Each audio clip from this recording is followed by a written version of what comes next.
그 의자 하나를 얻어와서 자리 배치를 좀 바꿔봤어요. 괜찮죠? 네, 네. 그래서 하여간 전사님들하고 수고하셨어요.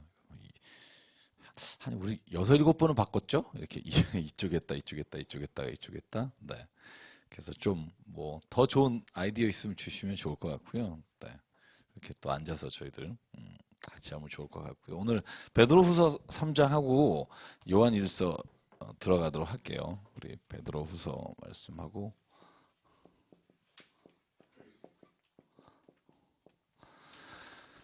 자, 지난주에는 저희가 나눈 말씀들 좀 기억하실지 모르겠습니다만 거짓 선지자에 대한 또 이단에 대한 경계하는 말씀을 주셨죠. 그래서 발람이라고 하는 선지자에 관해서 너희가 그 믿었던 신앙과 반대되는 것들을 증언하고 그러지 마라. 이런 얘기를 함께 나눴었고요.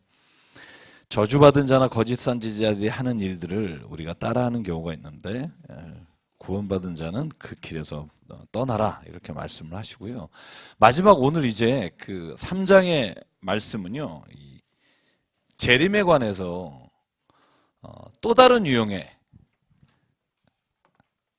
베드로에게 신앙에 반하는 어떤 종말에 대한 이야기를 나누고 있어요. 앞에 종말에 대해서 말했던 사람 중에 약간 그 이상했던 질문이 뭐였죠? 종말이 왔다. 그죠? 임박한 종말. 이제. 그래서 베드로가 그걸 경계하라 그러잖아요. 그죠? 근데 오늘 베드로후서에는 야, 종말이 왜 오냐? 이런 사람. 종말이 어디 왔으면 얘기해봐. 뭐 이런 사람. 그죠? 뭐가 달라졌어? 이렇게 말하는 사람에 대한, 유형의 사람들에서 대답하고 있는 본문들이 이제 오늘 3장인데요. 베드로 전후서의 마지막 말씀입니다.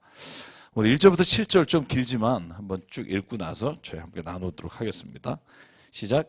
사랑하는 자들아, 내가 이제 이 둘째 편지를 너희에게 쓰노니 이 두 편지로 너희의 진실한 마음을 일깨워 생각나게 하여 곧 거룩한 선지자들이 예언한 말씀과 주 되신 구주께서 너희의 사도들로 말미암아 명하신 것을 기억하게 하려 하노라. 먼저 이것을 알지니 말세에 조롱하는 자들이 와서 자기의 정욕을 따라 행하며 조롱하여 이르되 주께서 강림하신다는 약속이 어디 있느냐? 조상들이 잔 후로부터 만물이 처음 창조될 때와 같이 그냥 있다 하니 이는 하늘이 옛적부터 있는 것과 땅이 물에서 나와 물로 성립된 것도 하나님의 말씀으로 된 것을 그들이 일부러 잊으려 함이로다. 이로 말미암아 그때의 세상은 물이 넘침으로 멸망하였으되 이제 하늘과 땅은 그 동일한 말씀으로 불사르기 위하여 보호하신 바 되어 경건하지 아니한 사람들의 심판과 멸망의 날까지 보존하여 두신 것이니라. 아멘. 둘째 편지를 쓴 이유는 뭐냐 하면 너네들이 맨날 잊어버리니까 선지자가 하신 말씀을 기억나게 하기 위해서 쓴 거다. 두 번째는 너희가 사도들이 말씀하신 것을 또한 기억나게 하기 위해서다. 여러분, 왜 성경을 읽습니까? 혹은 왜 우리가 말씀을 나눠야 됩니까? 그 성경적 대답은 그거예요. 우리가 잊어버리니까. 그죠? 잊어버려서 유익한 게 있고요. 잊어버리면 안 되는 게 있고 그래요. 세상에. 그죠? 그래서 옛 것을 잊어버려라. 기억하지 마라. 이렇게 망각해라 하는 말씀이 있지만 또 하나는 너희는 이거를 잊지 마라. 그죠? 여호와께서 너희를 출애굽한 것을 잊지 마라. 그러니까 잊어야 될 거하고 기억해야 할 거하고 망각해야 할 거가 있는데 오늘 베드로후서는 자기가 편지를 계속 쓰는 이유는 너희로 하여금 기억나게 하기 위해서 선지자의 말씀도 사도들의 말씀도 성경을요 여러분 한번 잘 아는 것 같지만 몇 개월 듣지도 않고 읽지도 않으면 기억이 안 나요. 참 희한해요, 그게. 그래서 여러분 왜 성경을 읽습니까? 왜 그렇습니까? 그러면 뭐 뭔가 새로운 걸 알기 위해서 막 이런 생각을 되게 많이 하잖아요. 그래서 야, 저 다 아는 거야. 그런 생각을 하는데 사실 우리가 그 말씀을 계속해서 기억하지 않으면 그 말씀을 잊어버리고 살아요. 그래서 우리가 나눌 때도 항상 그걸 기억하고 염두에 두고 서로가 그런 이야기를 해야 하고요. 그래서 뭘 기억하라고 썼느냐? 종말에 관해서 조롱하는 자들이 있다. 천지를 창조할 때나 지금이나 뭐 그냥 있지 않냐? 변하게 뭐가 있냐? 하는 사람이 있다. 예전에 노아 시대에도 그런 사람이 있었는데 6절에 보면 그때는 물로 세상이 심판됐고 이제 7절에 보면 불로 심판이 있을 거다. 그래서 오는 심판은 불로 심판이 있을 거다. 이런 얘기 해요. 여러분 불로 심판하는 거 두렵지 않으세요? 뭐 믿어야 두렵지. 그죠? 불로 심판한다는 게 무슨 의미일까요? 여러분, 불로 심판한다는 게. 그냥 생각해 본 적 있어요? 불로 심판한다 그러면. 뭐, 네? 네. 그러니까, 여러분, 세상이 처음 생겼을 때 과학적으로 그런 얘기 하잖아요. 왜 뭐 이렇게 빅뱅이다 이런 거 있잖아요. 그죠? 어쨌든 뭔가 대폭발로 세상이 이루어졌다 이렇게 과학적으로 얘기를 많이 하는데요. 어떻게 보면 인류의 마지막도 이 폭발로 마지막 끝날 거다 하는 사람도 있고요. 제가 왜 이런 질문 던지냐면 불로 심판한다는 말이 무슨 의미인지는 잘 몰라요. 근데 확실한 건 뭐냐면 심판의 날에 그걸 피할 수 있는 사람이 없다는 거예요. 물로 심판한 것처럼. 그러니까 노아 시대에 막 비웃고 조롱하고 야 저런 배를 왜 만드냐 했던 사람이 그 심판을 모면하지 못했던 것처럼 이 불의 심판도 마찬가지로 모면할 수 있는 사람이 없다는 거예요. 그것이 두려움으로 우리가 다가오라는 게 아니라 오늘 8절 9절에 보면 베드로는 하나님께서 불로 심판하시고 또 여기 조롱하는 사람처럼 막 종말이 늦어지는 게 이유가 있다는 거예요. 그 이유가 두 가지죠. 첫 번째는 뭐냐면 8절에 이렇게 말하죠. 사랑하는 자들아 주께서는 하루가 천년 같고 천년이 하루 같고 이 한 가지를 잊지 말라는 거예요. 이게 시편 90편 4절에 나오는 말이에요. 하나님은 그죠? 천년이 하루 같고 이 말이 시편에 있는 말씀 인용해서 뭐라고 말하냐면 수의 개념이 우리의 개념과 하나님의 개념이 다르다는 거예요. 여러분 하루살이에게 하루는요. 전 생애잖아요. 그죠? 우리에게 하루는 뭐 요즘은 5만 일 그죠? 만 일 정도가 한 30년이잖아요. 그래서 뭐 많이 살아야 한 3만 일 정도밖에 못 살아요. 우리 그렇게 많이 못 살아요. 군대가 그래서 1000일의 기도 그래요. 3년을 1000일 이렇게 우리가 말하잖아요. 그러니까 이 하나님이 생각하는 수의 개념과 우리의 수의 개념이 다르니까 곧 오신다 혹은 뭐 임박한 종말이나 아니면 종말이 왜 이렇게 더디냐 하는 사람들에게 하나님의 때를 우리가 측량하지 못한다는 거예요. 그래서 때라는 말이 우리가 여러 번 강조합니다만 하나님의 때는 카이로스라는 시간이에요. 그러니까 크로노스라는 우리가 1초, 2초, 3초, 4초가 아니라 하나님이 말씀하시는 그때 아니면 하나님께서 역사하시는 그 순간 이런 때를 말하는데 그래서 잊지 말아야 될 건요. 우리의 수의 개념과 하나님의 수의 개념이 달라요. 그래서 누가 농담으로 그러잖아요. 예수님 곧 오신다 그러면 곧이 지금 한 2000년 지났는데 하나님한테 곧이다 뭐 이런 얘기 하잖아요. 근데 더 중요한 건 뭐냐면 9절이에요. 하나님이 왜 자꾸 이렇게 종말을 연기하시느냐? 노아의 때도 그러셨을 거라고 생각해요.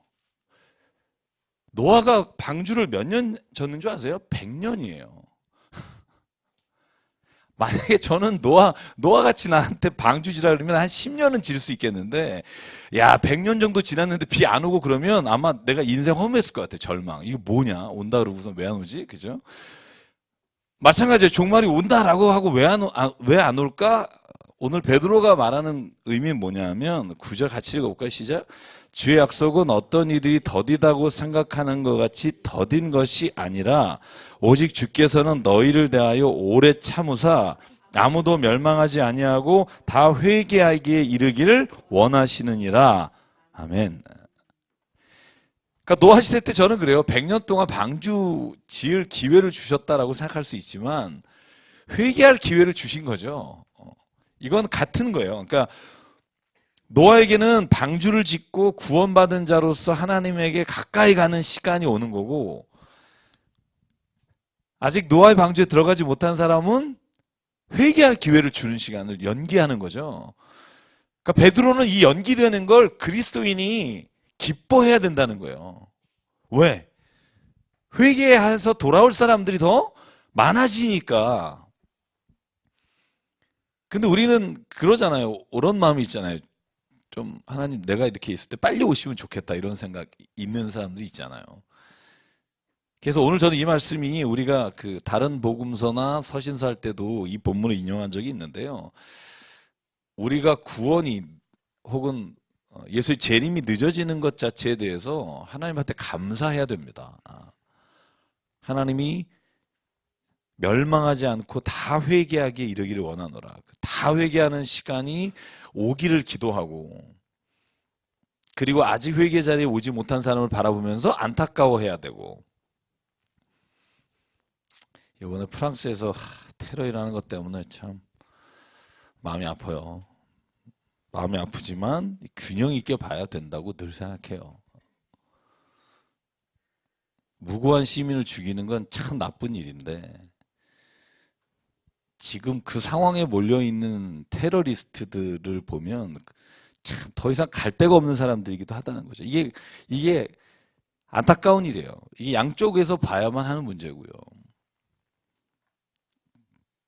왜냐면 우리는 이제 그 시리아나 이쪽에 있는 사람이 아니니까 그렇지만 거기에서 지금 처참하게 자기의 나라 없이 잃어버리고 사는 사람들이 있다는 것도 또 보면 굉장히 안타까운 일입니다. 제가 자세한 얘기는 안 하겠지만, 그래서 그런 균형 잡힌 눈을 가지고 있는 게 저는 신앙인이라고 생각해요. 국제정세나 경제나 정치를 보면 일방적으로 옳은 사람과 나쁜 사람이 있는 게 아니라 인간의 이기적인 욕심이 얼마나 많은 아픔을 주고 있는지를 보게 되는 거예요.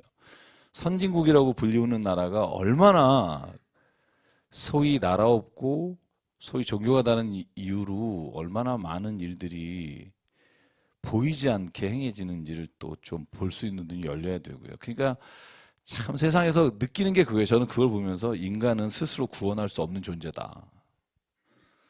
세계 1, 2차 세계대전이 마친 후에 실존주의라는 철학이 말한 것과 똑같은 고백이에요. 합리적인 인간이 이 세상을 가장 낙원으로 이끌어갈 줄 알았는데, 가장 합리적이라는 인간이 3천만 명을 죽이는 전쟁에 다 동참하게 된 게 이게 인간이라는 거죠. 문예부흥 이후에 얼마나 인간에 대한 낙관주의가 신은 이제 이 땅에서 제거하고 우리가 합리적이고 과학적인 기술로 이 땅에 유토피아를 세우자고 한 지 1세기가 지나기 전에 여러분 전 세계가 자기 땅, 자기 이익의 전쟁의 소용돌이에 3천만 명이 죽었다니까요. 사람은 사람을 구원할 수가 없어요. 여지가 없어요. 불가능해요. 인간의 이기심과 욕심은 여러분 아주 그냥 우리하고 딱 붙어 있어서 우리가 제거할 길이 없어요.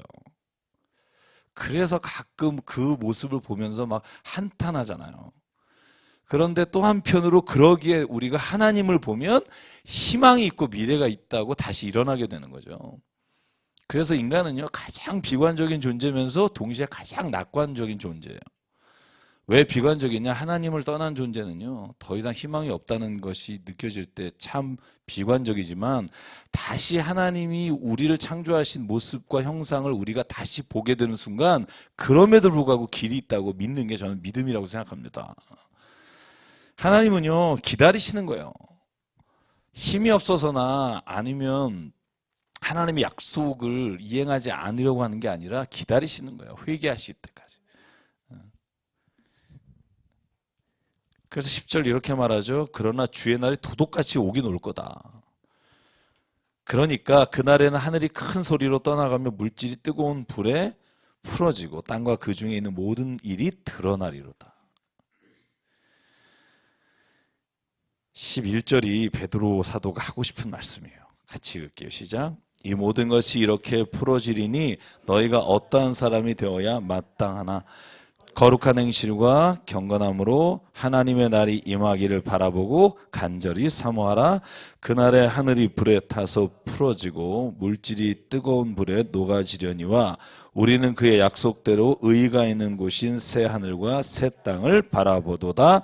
그러므로 사랑하는 형자들아 너희가 이것을 바라보나니 주 앞에서 점도 없고 흠도 없이 평강 가운데서 나타나기를 힘쓰라. 아멘.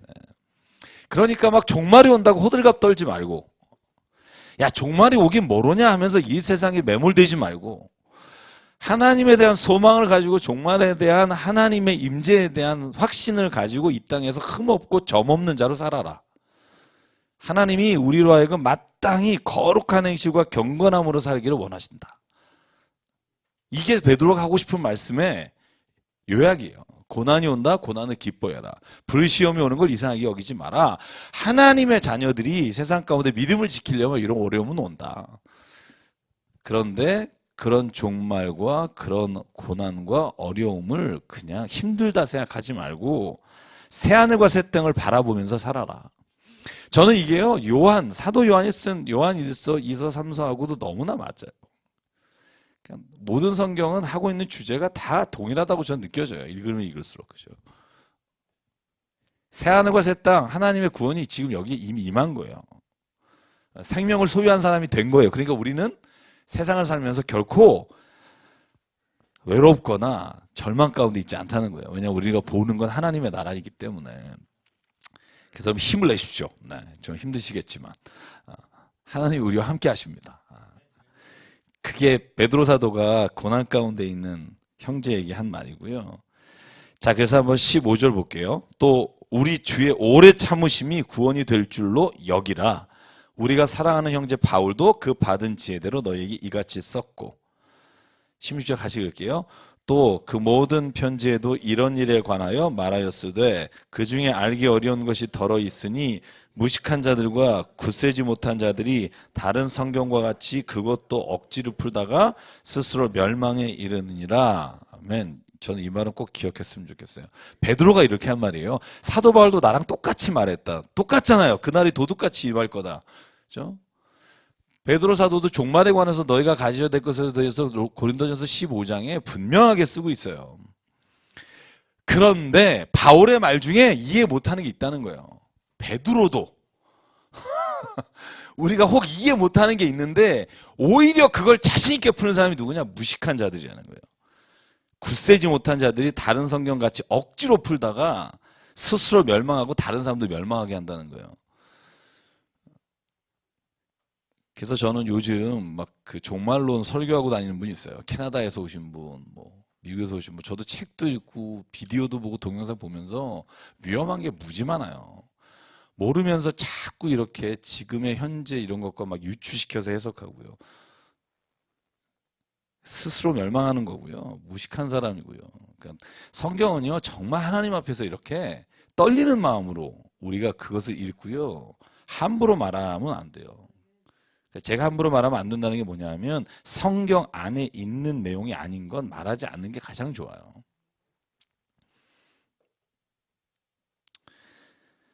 그러므로 사랑하는 자들아 너희가 이것을 미리 알았은즉 무법한 자들의 미혹에 이끌려 너희가 굳센 데서 떨어질까 삼가하라. 18절 마지막 같이 읽죠. 시작. 오직 우리 주 곧 구주 예수 그리스도의 은혜와 그를 아는 지식에서 자라가라. 영광이 이제와 영원한 날짜지 그에게 있을지어다. 아멘. 제가 아까 시간상 안 했지만 시편 90편 4절이 저는 이 베드로 사도가 인용한 문구인데요. 너무 멋있어요. 하루가 천년 같고 천년이 하루 같다. 이 말을 시편은 이렇게 써요. 주의 목전에는 천년이 지나간 어제와 같으며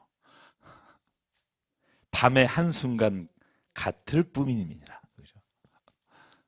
천년이 어젯밤 같으며, 그죠? 하나님의 시간에 대한 이 시적인 표현이 정말 멋있는 것 같아요. 그죠? 자, 그래서 베드로 사도는요, 제가 말씀드린 대로 초대교회 고난당하는 모든 흩어진 그리스도인들에게 이 고난의 의미와 또 종말에 하나님께서 행하실 일에 대한 이야기를 말씀하셨고요. 오늘 드디어 저희가 이제 요한 1서로 넘어갑니다. 얼마 안 남았습니다. 그죠? 요한 1, 2, 3서 유다 계시록이에요. 그죠? 네. 아마 2월 안엔 3월 네. 끝날 것 같아요. 제가 볼 때 요한 계시록을 요번에 조금 21장까지를 제가 한 8주에서 10주? 10주 정도 할 것 같아요. 그러면 좀 한 3달 정도 하려고 그러고요. 좀 땡길 수도 있겠고 아직 그러다 보면 아마 3월 정도 되면 맞출 수 있지 않을까 생각하고요. 요한 1서, 요한 2서, 요한 3서 다 누가 썼죠? 요한이 썼죠. 너무 쉽죠? 그죠? 요한이 썼죠. 근데 요한이 여러 명 나와요, 성경에. 그죠?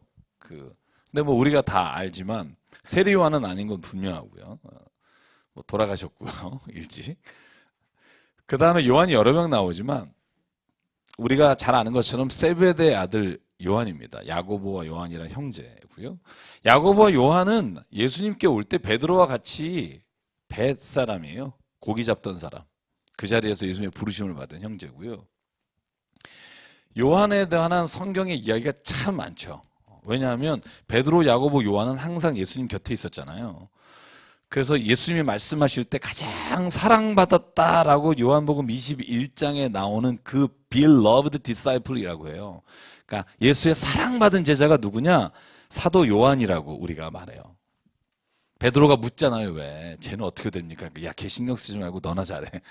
그 사랑하는 제자는 어떻게 됩니까? 그걸 저희가 보통 성서신학에서는 아마 요한이 자기를 숨겨놓은 장치일 거다 이런 표현을 해요. 마가복음에 마치 혼니비를 벗고 도망간 자를 마가복음에서 마가의 저자가 자기의 수치스러운 모습을 한 구석에 넣은 것처럼.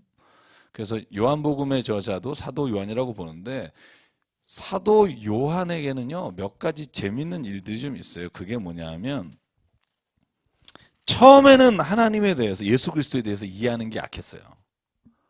특별히 어느 부분인 줄 아세요? 마가복음 9장에 나오고 마태복음 20장에 나오는 건데요.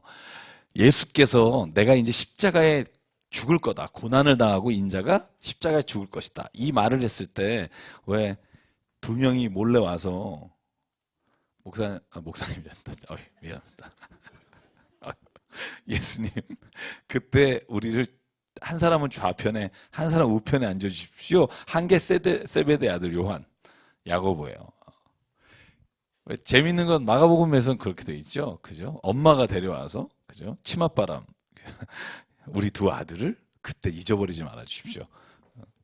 그러니까 직접 했다고 기록한 말씀이 있고 어머니가 와서 했다는 기록이 있으나 확실한 건 그 두 사람이 이 정치적 권력에 굉장히 관심이 많았다는 거죠.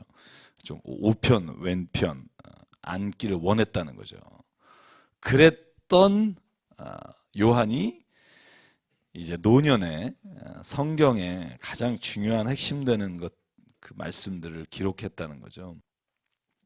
또 한 부분이 있어요. 어디냐면 누가복음 9장에 보면 이 사도 요한이요. 이런 대목이 나와요. 그게 뭐냐면 어떤 사람이 예수님을 따라다니는 무리에 있지 않으면서 귀신을 쫓아내요. 그러니까 요한이 굉장히 막 뿌듯한 마음으로 예수께 와서 이래요. 예수님, 저 사람이 우리와 함께 하지 않고 그리고 귀신을 내쫓아서 너 앞으로 이러지 마라. 그렇게 내가 따끔하게 얘기했습니다. 그랬더니 예수가 뭐라 그러시냐 하면 금하지 마라. 너희를 반대하지 않는 사람은 너희를 위한 자다. 그러면서 예수께서 그 사람이 예수의 이름으로 행하는 것에 대해서 같이 동등한 권리를 주신 때 얘기한 게 요한이란 말이죠. 그러니까 젊었을 때는 쌩쌩한 20대 때는 아마 예수님을 이해하는 폭이 우리와 비슷하지 않았나 이런 생각하고요. 그러다가 여러분 요한복음 19장에 보면 사도 요한이 예수께서 십자가에 달리셨을 때 그때 어머니 마리아를 부탁한 사람이 사도 요한이란 말이죠. 보라 어머니다 이렇게. 그래서 사도 요한이 그 유일하게 십자가 밑에서 예수님 돌아가시는 거 본 사람이 누구냐 하면 사도 요한이에요. 그래서 부활하신 이후에 그 사랑받는 제자 이 단어가 가장 어울리는 우리가 사람이라고 추정하는 이유도 거기 있고요.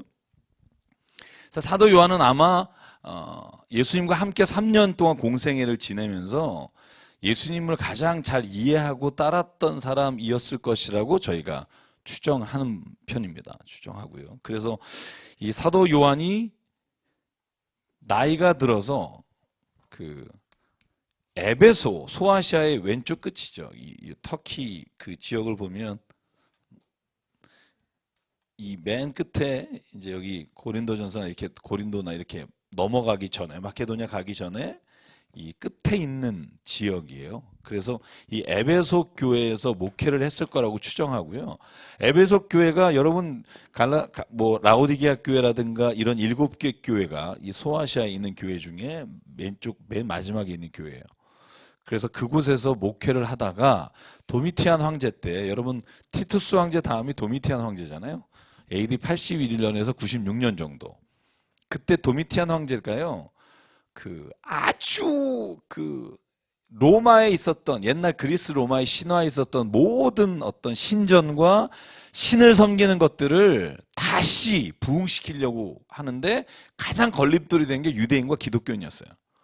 그래서 박해를 가장 심하게 한 게 도미티안 황제 때예요. 결국 이제 도미티안 황제가 암살당하잖아요. 암살당하고 나서 로마 역사를 보면 나나미라고 그 일본 여인이 쓴 거에 보면 그 다음에 오현제라고 한 1세기 동안 굉장히 평화스러운 로마가 유지되는 마지막이 도미티안인데 아주 발악을 한 경우죠.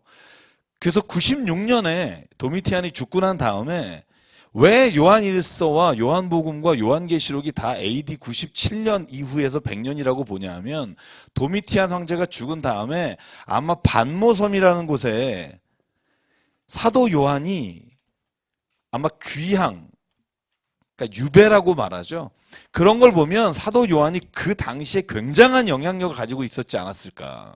죽이면 아마 뭔가 로마에도 큰 일이 생길 것 같은, 그래서 반모섬에 유배를 시켰어요. 그곳에서 돌아와서 에베소에서 이 요한복음과 요한 1, 2, 3서와 요한계시록을 썼을 거라고 학자들이 생각을 합니다. 그래서 가장 장수한 제자가 사도 요한이고요. 순교당하지 않은 제자가 사도 요한이고요. 또 당했다는 그것도 있어요. 그러나 저희가 지금 추정하기는 거의 100세가 다 돼서 요한계시록을 쓰고 돌아가셨다 이렇게 저희가 알고 있고요. 그래서 사도 요한에 대해서는 저희가 이 정도 좀 복습 겸 하면 될 것 같고요. 그러면은 요한 1서, 2서, 3서는 왜 썼느냐? 소아시아 지역에요. 예수님을 믿는 사람들이 이제 예수께서 돌아가신 지 50년, 60년이 되면서 그들 사이에 예수님에 대한 믿음이 거짓 선지자들과 적그리스도라고 표현한 사람들에 의해서 자꾸 잘못된 방향으로 나가는 걸 보고 사도 요한이 안 되겠다. 내가 편지를 써서 그들에게 복음을 어떻게 지켜야 되는지에 대해서 이야기해야겠다라는 필요에 의해서 쓰기 시작한 게 저희는 요한복음, 요한 1서, 2서, 3서라고 봅니다. 요한복음은요, 그래서 여러분 복음서 중에 가장 늦게 쓰였어요. 그래서 요한복음을 보면 예수님의 인생, 예수님의 일생이 연대기적으로 나오지 않아요. 언제 태어나서 언제 어떻게 됐고 그런 얘기가 하나도 없어요. 그죠? 태초에 말씀이 계시니라 이렇게 시작해서 그냥 바로 세례 받으시고, 그래서 어렸을 때 기록이 없는 게 요한복음이에요. 왜냐하면 사도 요한이 지금 쓰는 목적이 뭐냐 하면 요한복음도 마찬가지예요. 예수가 누구신가에 대해서, 적그리스도에 대해서 신학적으로 쓰고 있는 책이 요한복음이고, 그래서 요한복음에는 예수님의 일생에 대해서 순차적으로 기록하는 연대기적 기록들이 별로 없어요. 그래서 요한 1서를 가만히 보시면 편지의 형식이 아니에요. 여러분 보시면 한번 읽어볼까요? 1절에 보면 요한복음하고 똑같아요. 그러니까 보통 왜 이렇게 하잖아요. 뭐 하나님의 사도된 나 바울은 뭐 소아시아에 흩어져 있는 교회에 무난하노라. 뭐 하나님의 은혜와 평강이 너에게 항상 있을지어다. 내가 너희로 인해 감사함은 너희가 복음을 지금까지 지키고 있단 말을 내가 들었노라. 이게 이제 소위 초대교회의 편지 형식이에요. 은혜와 평강이 있을지어다. 그리고 내가 너희들에 감사하는데 감사의 기도 제목 쭉 나오고 그 다음에 이제 복음이란 이렇게 로마서는 시작하는 거죠. 그런데 요한 1서는요.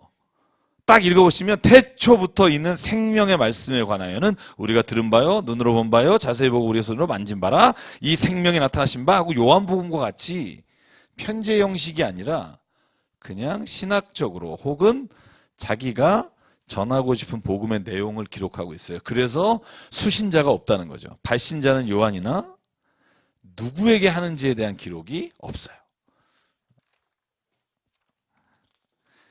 이서에는 택하심을 받은 부녀와 자녀들에게 보낸다라고 되어 있어요. 근데 택하심을 받은 부녀와 자녀들이 누군지는 몰라요.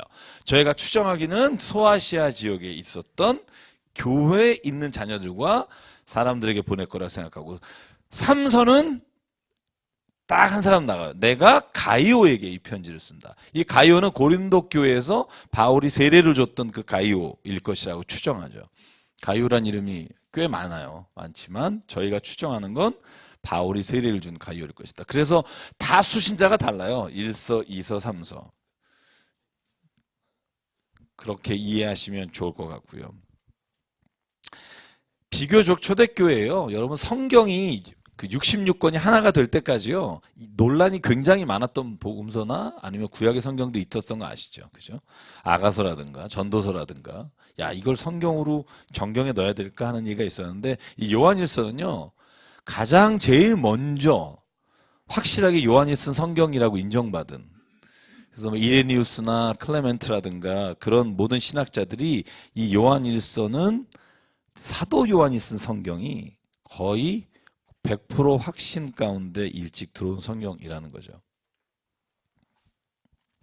자, 2페이지 볼게요. 기록 잔소와 연대 제가 설명드렸고요.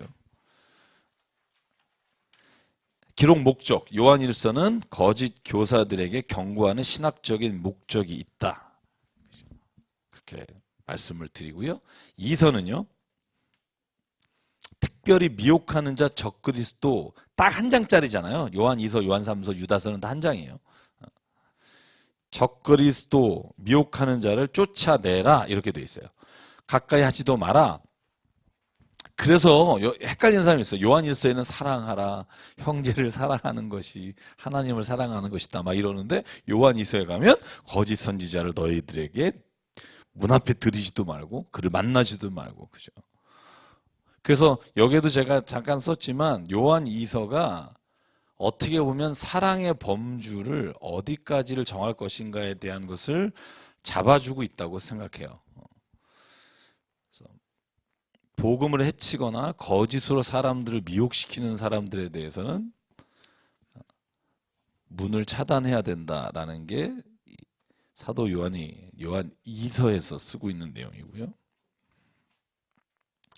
요한 3서는 뭐 개인적으로 부탁하면서 더메드리오라든지 하나님의 말씀을 따르는 사람, 따르지 않은 사람들에 대한 예를 들어서 설명하는 거고요. 자, 그러면 요한일서 나가 볼까요? 그죠? 뭐 개론을 너무 오래 하면 그죠? 피곤하죠? 자, 요한일서 갑니다. 여러분 요한일서 1장을 보면요. 어쩌면 요한복음하고 똑같은지 몰라요.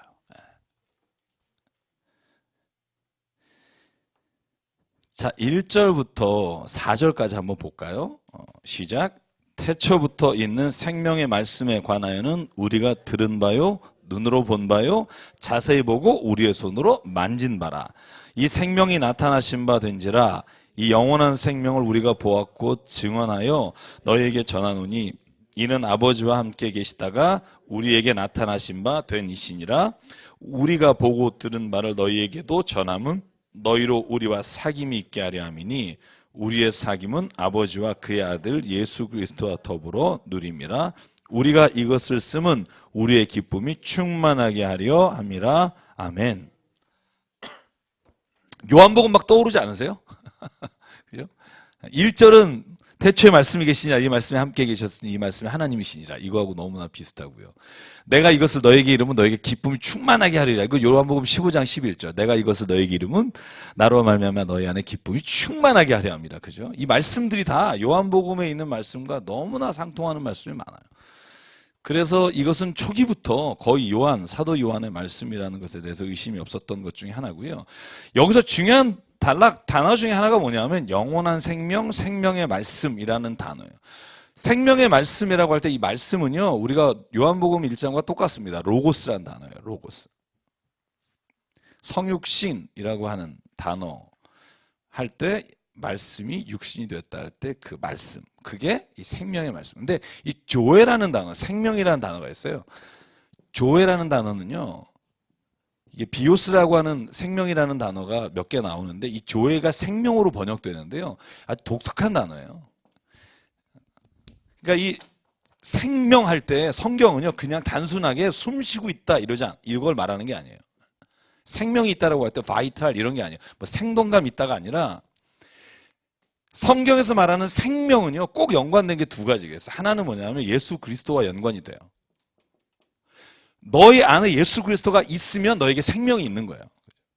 그 생명이 있는 사람이 또 하나 연결되는 게 뭐냐면 두 번째는 영생이에요. 제가 요한복음 이제 요한일서 5장을 여러 번 같이 읽을 텐데 5장에 보면 너에게 생명은 이것이니 그것이 곧 영생이라는 거예요. 그죠? 그러니까 성경에서 말하는 생명은요, 지금 우리가 영원한 생명을 살고 있는 연장선 안에서의 생명이에요. 이해가 가세요? 그냥 내가 지금 숨 쉬고 밥 먹고 단백질이 생성돼서 우리의 육신이 이렇게 살아가는 게 생명이 아니라 성경에서 말하는 생명의 말씀, 그 다음에 여기서 말하는 영원한 생명을 우리가 받았다고 할 때 그건 하나님이 우리에게 예수 그리스도를 말미암아 주신 영원한 생명이 지금 우리 안에 그 생명 가운데 살아가는 걸 성경이 말하는 조회라는 단어의 생명이에요.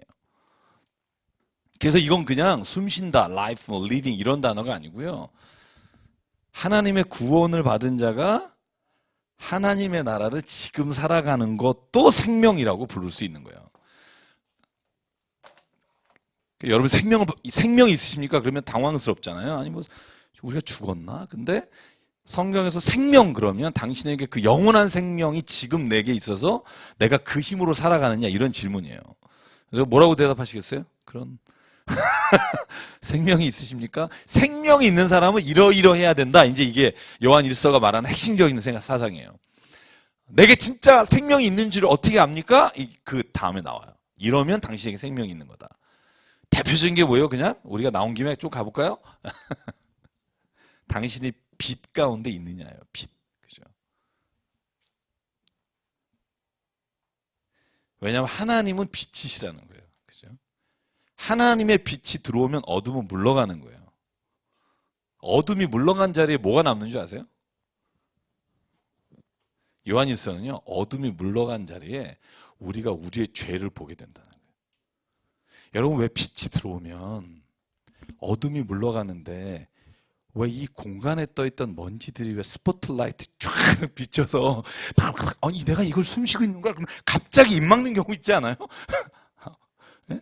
아니 여태까지 멀쩡하게 숨쉬고 있다가 햇빛이 딱 들어오면 야 먼지가 이렇게 많았어? 그리고 갑자기 막 이렇게 그죠? 환기시키고 막 이러잖아요. 그러니까 빛이 들어오면 그 빛은 하나님의 빛인데 이 생명의 빛이 들어오면 우리가 우리의 죄를 자백하고 주는 미쁘시고 의로우사 우리의 죄를 사하시고 우리를 모든 불의에서 깨끗게 하신다. 이게 요한 1서에 나오는 빛과 관련된 본문이에요.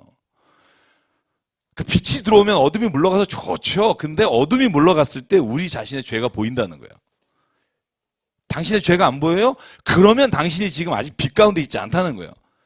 그 본문을 무려 3번이나 반복해요. 똑같은 말. 만약에 네가 죄가 없다고 말하면 하나님을 거짓말을 하는 자로 만드는 거다. 그게 이제 2장, 3장에 계속 반복돼서 나오는 거예요. 그래서 비단에 거한 사람은 자기 안에 있는 죄를 보고 우리가 우리의 죄를 자복하면 그때 하나님은 우리의 죄를 깨끗게 하시는 빛이 곧 그래서 생명이다. 이렇게 연결이 돼요. 이 생명은 또 빛이고 동시에 연결되는 거 요한복음의 키워드를 찾는다면 여기는 또 사랑이 나와요. 그래서 하나님이 빛이십니다라는 단어가 나오고 하나님은 사랑이시다라는 단어가 나오고 하나님이 우리에게 생명을 주셨다라는 단어가 요한 1서에는요. 제가 이렇게 5장까지 보면 이 세 단어가 하나의 흐름으로 가고요. 여기에 사람이 다 연결이 돼요. 사람에게 예수 그리스도가 오시면 영원한 생명을 갖게 되고요. 빛이 들어오면 빛의 자녀가 되고요. 우리가 하나님의 사랑을 받은 자가 되면 우리가 사랑할 수밖에 없어요. 형제를 사랑할 수밖에 없는 자가 돼요. 그러므로 형제를 사랑하지 않는 자는 아직 빛이 안 들어오는 자고 빛이 안 들어오는 자는 하나님을 아직 체험하지 못한 사람이다. 이 요한일서가 말하는 걸 도식화시키면 그래요. 그걸 이제 하나하나 풀어가는 거예요. 그래서 제가 이런 말 하면 그렇지만 오래 사시면서 숙성돼 있어요. 제가 이렇게 뵈면 이렇게 막 보통 이렇게 막 강하게 막 이렇게 칼로 치면 이게 젊었을 때. 근데 사도 요한의 말씀은요. 이게 그 일평생 산 거잖아요. 반평생이 아니라 100년 사시면서 그 안에서 묻어나온 그 것들이 사상들이 이렇게 막 진국처럼 이렇게 나오는 것 같아요. 그래서 요한일서의 말씀 보면서 저는 그런 생각 되게 많이 해요. 이 말씀이 성경의 그 예수님에 관한 또 우리의 어떤 삶에 관한 것들을 정말 잘 풀어주고 있다라는 생각을 갖고 있고요. 그래서 좀만 더 볼까요? 네. 그 하나만 더 보죠. 들은 바요, 본 바요, 만진 바라. 그죠? 재밌죠? 요거 어디서 딱 우리가 그 캐치할 수 있을 것 같아요. 여러분, 예수께서 부활하셨을 때 요한복음 20장에 그죠? 제자들에게 나타나시잖아요. 그죠? 그때 디두모라고 하는 도마만 그 자리에 없었죠. 그죠? 디두모가 쌍둥이란 뜻이잖아요. 도마만 없었고 다시 도마 때문에 하나님 예수께서 한 번 더 나타나 주시잖아요. 그때 손을 봐라. 그리고 옆구리에 손을 넣어서 믿음 없는 자가 되지 말라 하셨잖아요. 사도 요한이 그때 그 자리에 같이 있었던 제자 중에 한 사람이고요. 그래서 이게 더 와닿는 거예요. 내가 들은 바요, 본 바요, 보고 만진 바라. 로마서 10장 11절이죠. 보면 그런 게 나오죠. 믿음은 들으면서 나며 들음은 곧 하나님의 말씀이라. 그래서 우리가 듣는다는 거 있잖아요. 굉장히 중요해요. 아무것도 아닌 것 같죠? 여러분 듣느냐 안 듣느냐가 굉장히 어떤 믿음에 있어서도 사람의 그 믿음의 차이를 만들어내는 게 들음이라는 거예요. 사람이 중환자실에 있을 때 다 기능이 멈춰도 마지막 남아있는 게 청각이래요. 그래서 여러분 병원 신방 갔을 때 조심하셔야 되는 거예요. 어떤 분이 이제 주여 다시 일어날 줄 믿습니다. 그러고 나서는 이제 대답이 없네. 저 부목사 저희 장례식 준비해 이런 거 다 들으셨던 거 일어났을 때 다 들었다고 얘기하는 분이 있었어요. 그러니까 이게 그 맞죠? 그 청각이 좀 맞죠?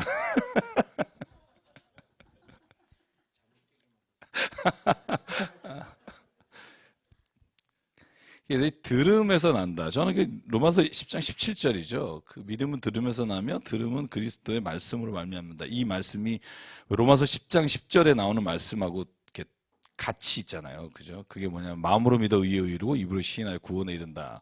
그리고 믿음은 들음에서 나며 이게 다 같은 로마서 10장에 있는 말씀이란 말이에요. 그래서 제일 중요한 게 본질적으로 듣는다는 거예요. 그래서 예수께서 하신 말씀 기억하시죠? 귀 있는 자는 들을지어다. 그죠? 듣는다는 게 뭘 말할까? 여러분 듣는다는 게요. 사실 우리가 생각한다, 사고한다 이런 것보다 더 중요한 게 듣는 거예요. 주의 말씀을 듣습니다. 시편에 나오는 모든 고백들이 내가 지금 주의 말씀을 듣나이다. 그죠? 그리고 내가 주님을 지금 봅니다. 그래서 신앙에 있어서요. 증인이 되는 방법이 뭐냐? 내가 듣고 보고 만진다는 거죠. 그게 증인이 되는 어떤 저는 이 스텝이라고 생각하는데요. 그래서 여러분 내가 주님을 보았습니다. 이런 고백을 하면 야 네가 무슨 주님을 봐 이렇게 말하지만 사실 믿음의 주여 온전케 하시는 예수를 바라보라 이 말은 사도 바울은 예수님 본 적 없어요. 그죠? 근데 믿음의 주여 온전케 하는 예수를 바라보라 예를 들어서 그런 말씀들은 육체로서 예수님을 본다는 게 아니고요. 그죠?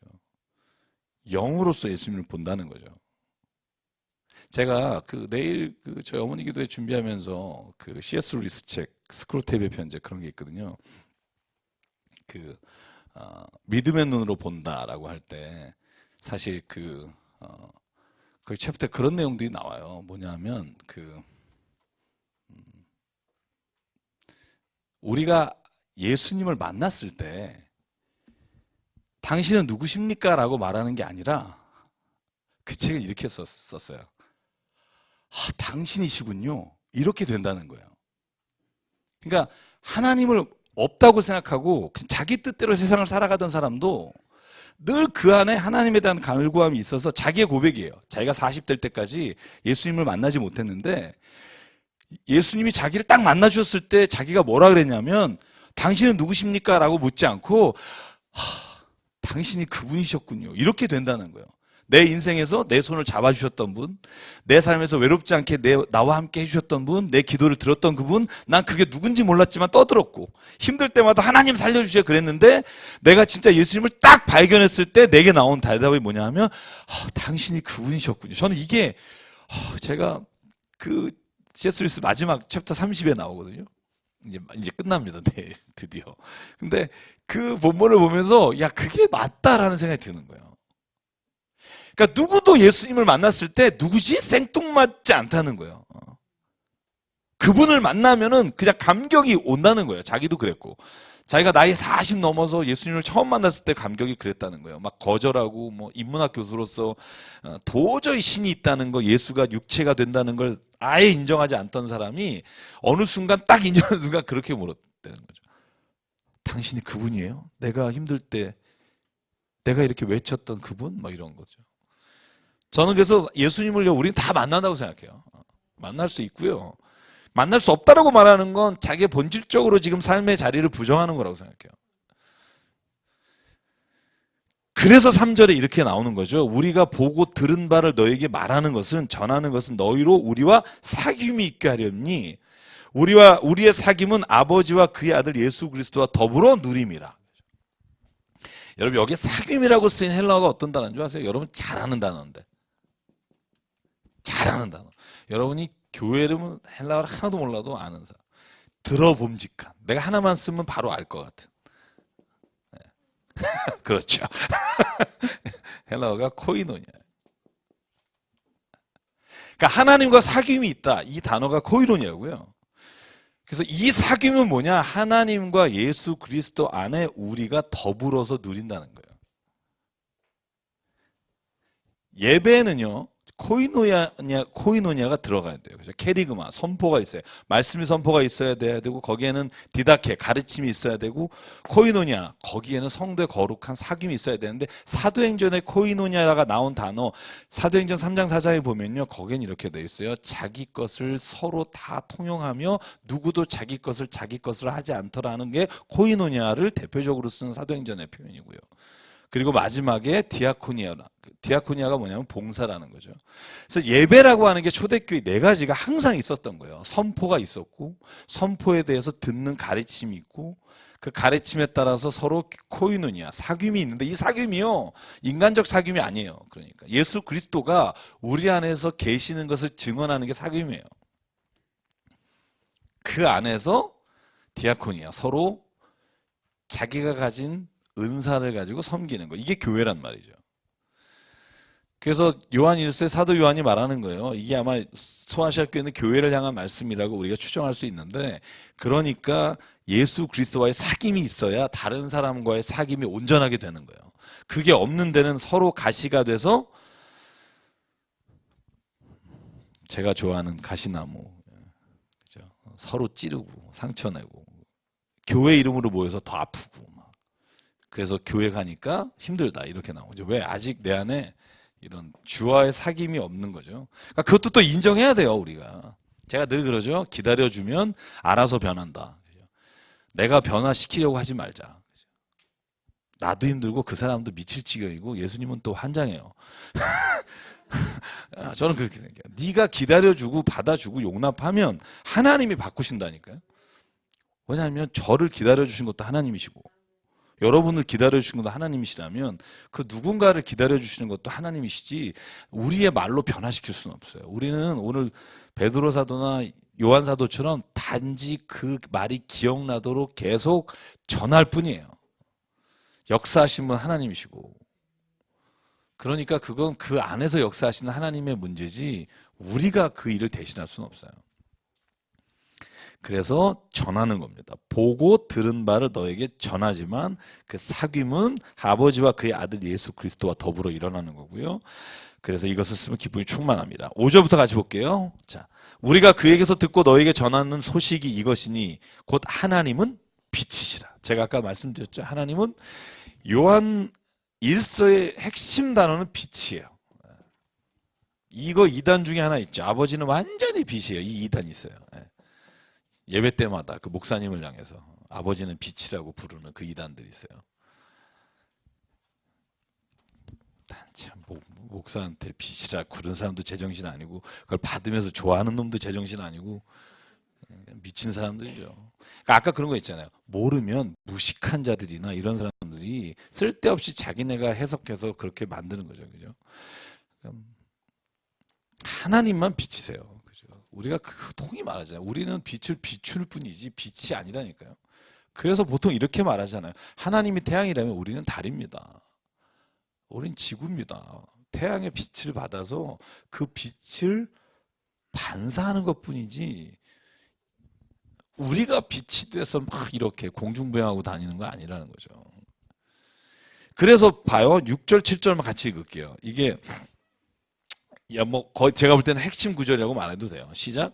만일 우리가 하나님과 사귐이 있다고 하고 어둠에 행하면 거짓말을 하고 진리를 행하지 아니함이거니와 그가 빛 가운데 계신 것 같이 우리도 빛 가운데 행하면 우리가 서로 사귐이 그 아들 예수의 피가 우리를 모든 죄에서 깨끗하게 하실 것이요 만일 우리가 죄가 없다고 말하면 스스로 속이고 또 진리가 우리 속에 있지 아니할 것이요 만일 우리가 우리 죄를 자백하면 그는 미쁘시고 의로우사 우리의 죄를 사하시며 우리를 모든 무리에서 깨끗하게 하실 것이요 만일 우리가 범죄하지 아니하였다고 하면 하나님을 거짓말하는 이로 만드는 것이니 또한 그의 말씀이 우리 속에 있지 아니하니라. 아멘. 그러니까 하나님의 빛이십니다. 그래서 파생되는 게 뭡니까? 그러니까 우리가 하나님의 자녀이면 하나님의 빛을 받은 사람이 그 빛 가운데 행해야 된다는 거예요. 빛인데 나는 빛이에요. 구원받았어요. 근데 나는 어두움에 있는 걸 좋아하고 어둠 가운데 행하면 그 사람은 아직 빛이 그 안에 있지 않거나 아니면 진리가 그 안에 거하지 않거나 하나님의 말씀이 그 속에 없는 사람이라는 거예요. 너무나 똑같죠? 그러니까 구원받았습니다 할 때 우리가 믿음으로 구원받습니다. 그런데 믿음이 어떻게 증거되느냐? 선한 양심을 따라. 그리고 우리의 삶에서 빛으로 드러나는 거죠. 그 일이 없으면 다시 돌아봐야 된다는 거예요. 내가 진짜 빛이 있나? 내가 진짜 믿음이 있나?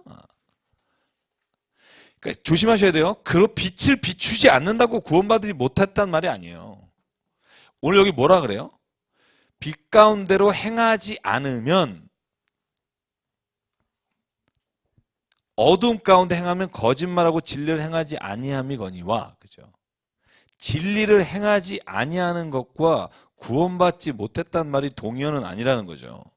왜 그걸 알 수 있어요? 8, 9, 10절에 보면 너희가 죄를 고백하면 그러니까 빛 가운데 있지 않은 거잖아요. 그죠? 어둠 가운데 있는 사람이잖아요. 어둠 가운데. 근데 내가 죄를 고백하면 주는 미쁘시고 이로사 그의 죄를 사하신다니까요. 그러니까 어둠 가운데 있느냐 아니냐보다 더 중요한 건 뭐냐면 내가 죄를 인정하느냐 인정하지 않느냐예요. 그런데 나는 어둠 가운데 있으면서 나는 빛이야. 네가 빛을 못 알아보네. 이러면 너는 하나님을 거짓말하러 만드는 자일 뿐만 아니라 너는 또 진리가 그 안에 있지 않는다는 거예요. 그래서 핵심이 뭐냐면 회개예요. 네.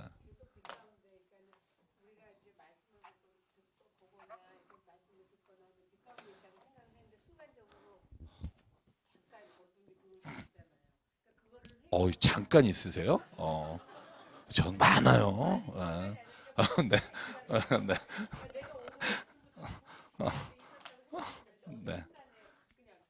네. 그쵸, 운전할 때. 네.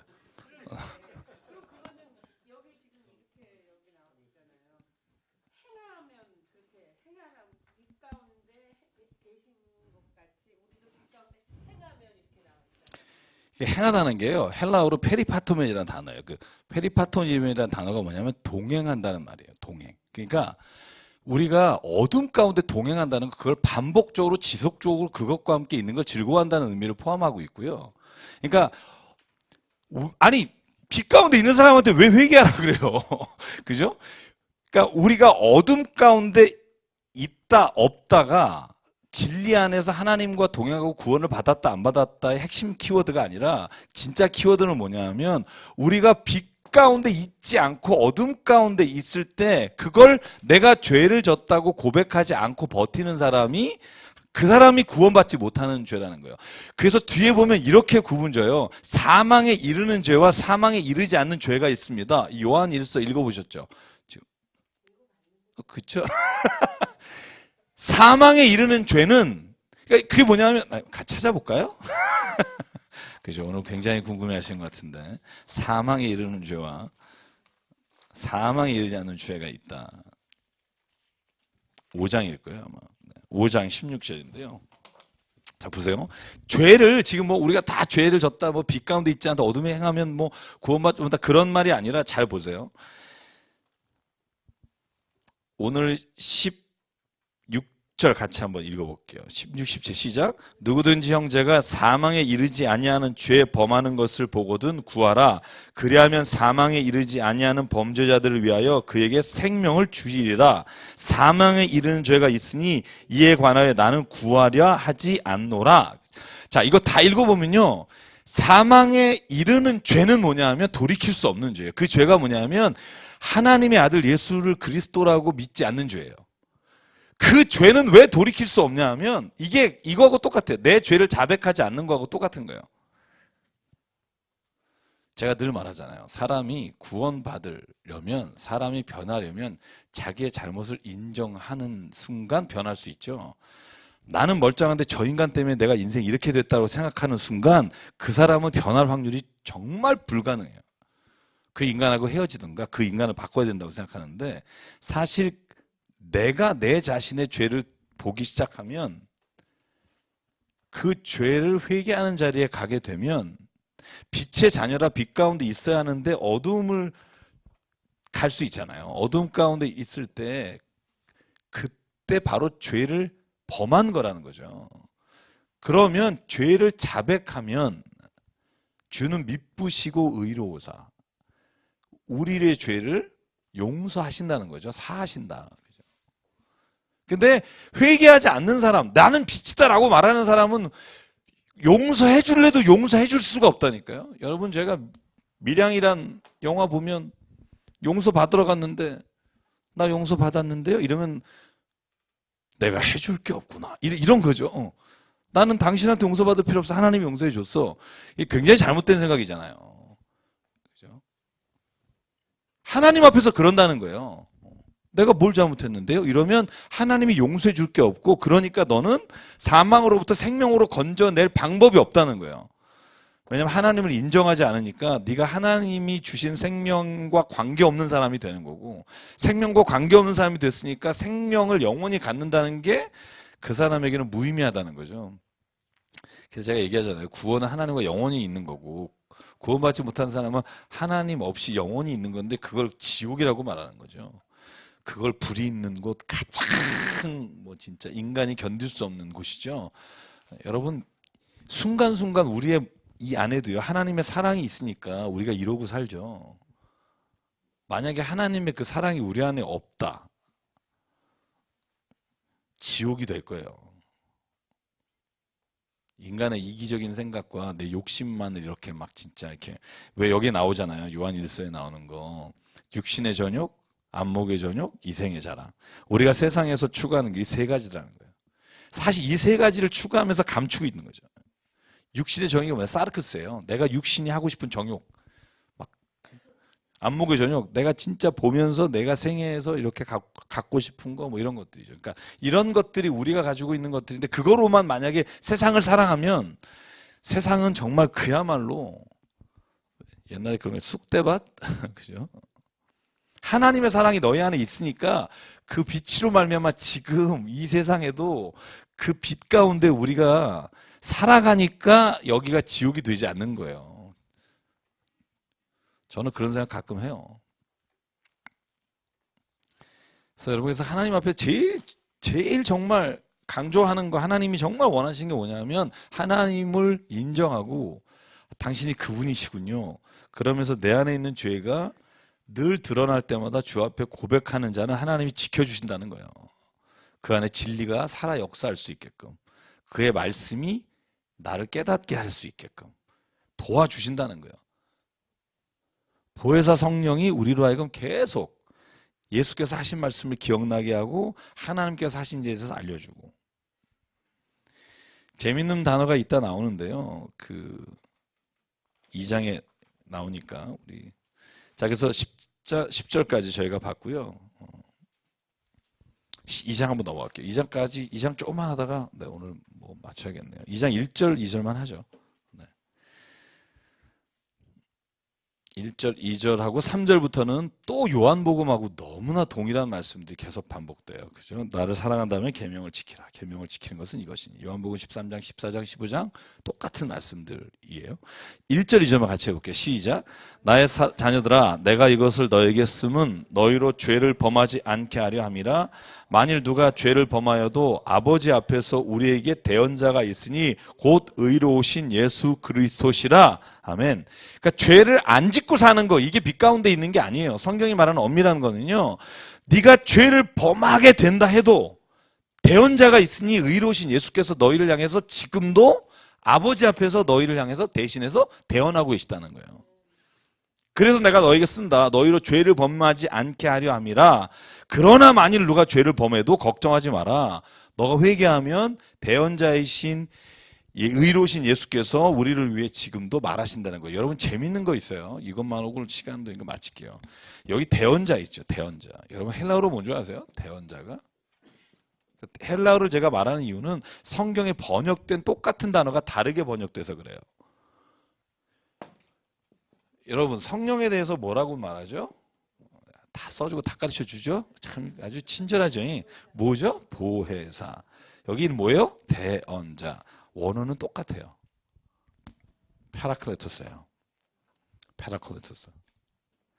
번역이 다른 거예요. 그래서 제가 여러분 원어나 아니면 영어 성경을 참고하실 수 있으면 아니면 다른 성경을 참고하시라는 게 뭐냐면 이제 이런 걸 모르는 무식한 사람들은 이거 갖고 딴 얘기 하죠. 근데 우리가 왜 말씀을 잘 봐야 되냐면 보혜사라는 단어와 대언자라는 단어가요 같은 단어임에도 불구하고 성령님께 붙고 예수님께 붙었다는 거죠.